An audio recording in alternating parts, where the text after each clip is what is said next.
இதுக்கு பேர் பார்த்தீங்கன்னா முடவாட்டு கால் கிழங்கு. மூட்டு வலி, கை கால் வலி, இடுப்பு வலி, நரம்பு வலி, முடக்குவாதம் இருக்கிறவங்க ஒரு மண்டலம் ரெகுலராக எடுத்துட்டாங்க அப்படின்னா சூப் மாதிரி காலையில் வெறும் வயிற்றுல ஈவினிங் 4 மணிக்கு 2 வேளையும் சாப்பிட்லாம்.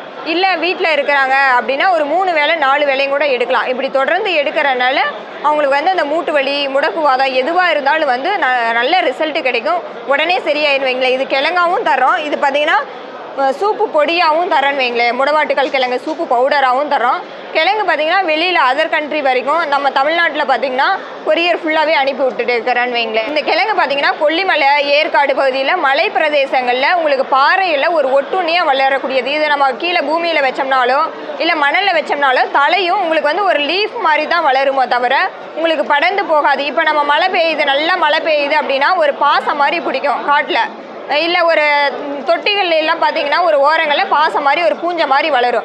அது மாதிரி இது மரத்துகளில் பாறைகளில் ஒரு பூஞ்சை மாதிரி வளரக்கூடியதுன்னு வைங்களேன். இது பார்த்தீங்கன்னா பாறைகளில் இருந்து இடுக்குகளில் இருக்கும் போதில் அந்த பாறைகளுடைய கால்சியம் சத்து, மெக்னீசியம் சத்து இது எல்லாமே கிடைக்குது. இப்போ குழந்தை பிறந்தா செலவு தூள் அரைச்சி குழம்பு வைக்கிறோம், அதில் கால்சியம் சத்து இருக்குது. அது மாதிரி இப்போ இந்த கிழங்குல வந்து கால்சியம் சத்து இருக்குது. இந்த கிழங்கை வந்து தொக்கு மாதிரி ரெடி பண்ணி சாப்பிட்லாம், சட்னி மாதிரி ரெடி பண்ணி சாப்பிட்லாம், ரசம் மாதிரி வச்சு சாப்பிட்லாம். கிழங்கு வேணும்னா யாருக்கு தேவைப்பட்டாலும் இந்த கிழங்கு தேவைப்பட்டாலும் ஆர்டர் பண்ணுங்கள். வெளியில் கொரியருமே 1 கிலோவில் இருந்து அனுப்புகிறோம்.